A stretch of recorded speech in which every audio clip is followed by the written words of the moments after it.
DB GPT is one of those projects in the generative AI which is trying to do a lot of things.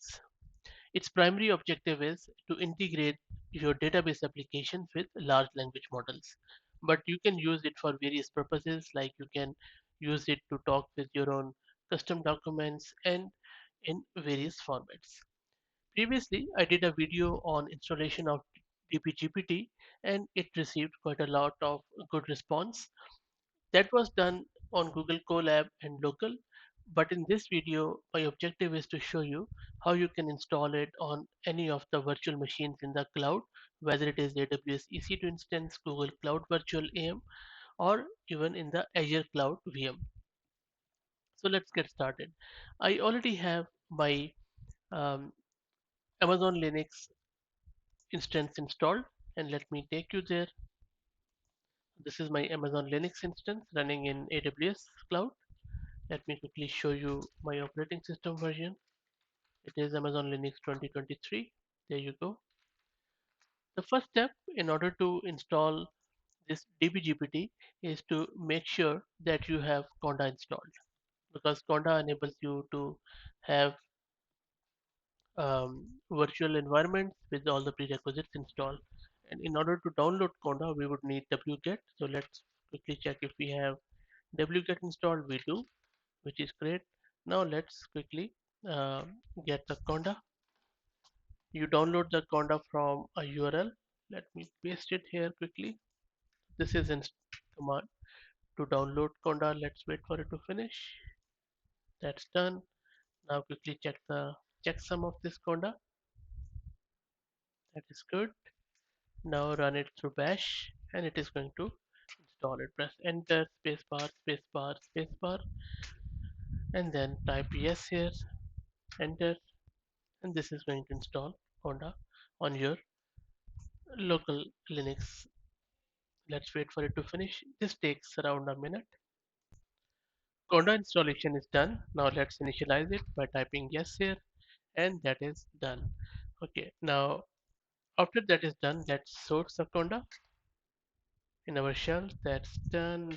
Quickly check the Conda version, Conda info, and Conda is working fine. Let's clear the screen.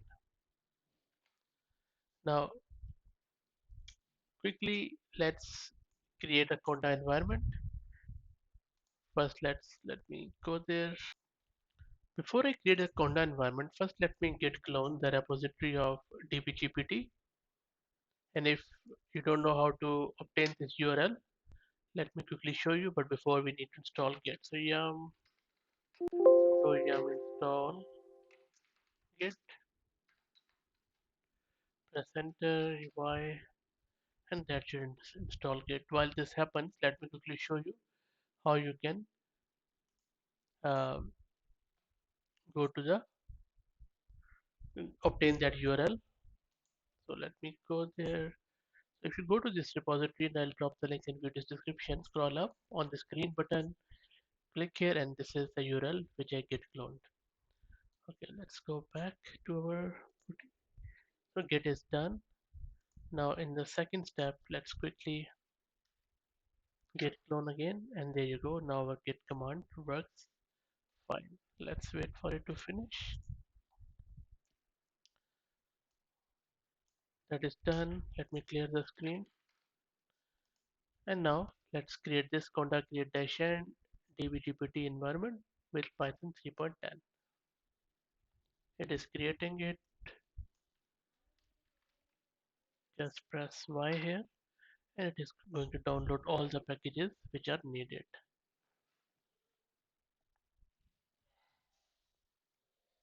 Let's wait for it to finish.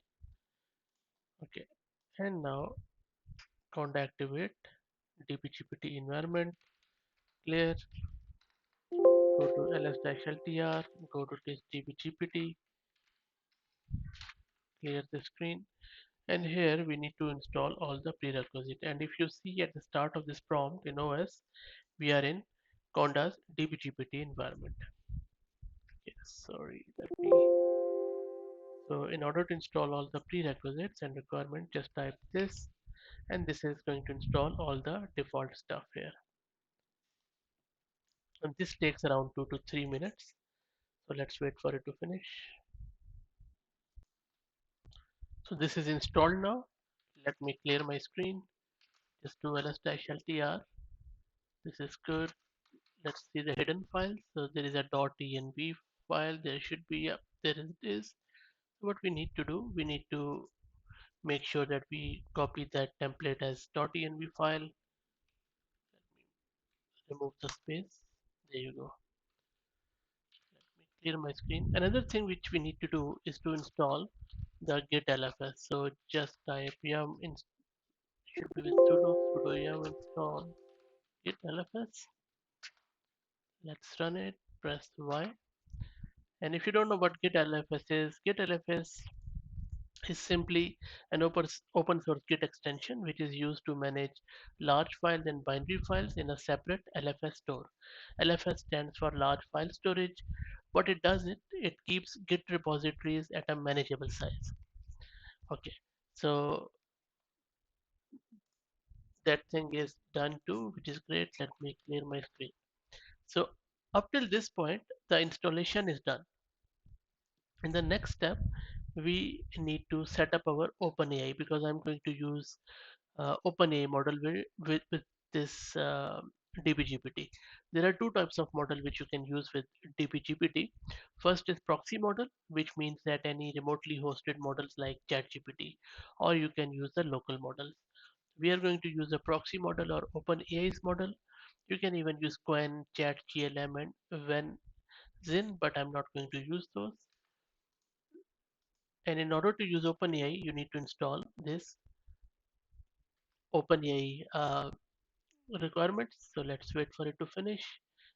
It takes a bit of a time, not much, but still. Let's wait for it to finish. That's done. Let's clear the screen. Cool. Just quickly do ls-ltr and see if we have any models directory. We don't.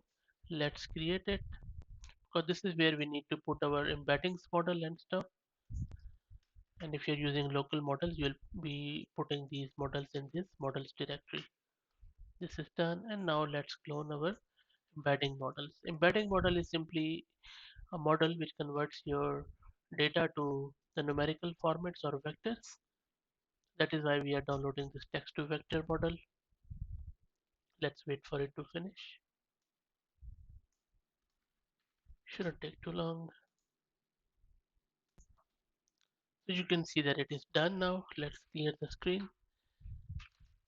Now just open your env file and there we need to put our OpenAI key and other stuff. I think I'm in the wrong directory. Okay, I need to go one directory back. PWD, I'm here, that's cool. Now just do v.env here and there you go. So here we need to change all of this stuff. So LLM model, we need to change it to proxy LLM.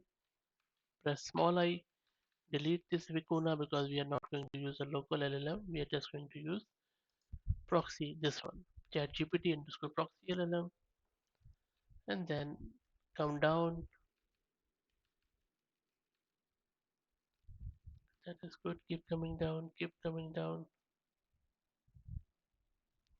Yeah, embedding vector is fine. Just leave it as is. Keep coming down. Just let's see where the OpenAI stuff is. There you go.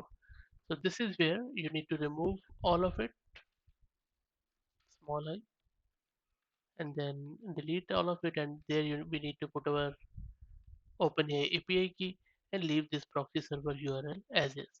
So let me put my key here and save this file.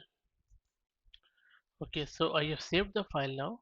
Now all you need to do is to run your dbgpt with this command python dbgpt and then start the server. Press enter and let it run.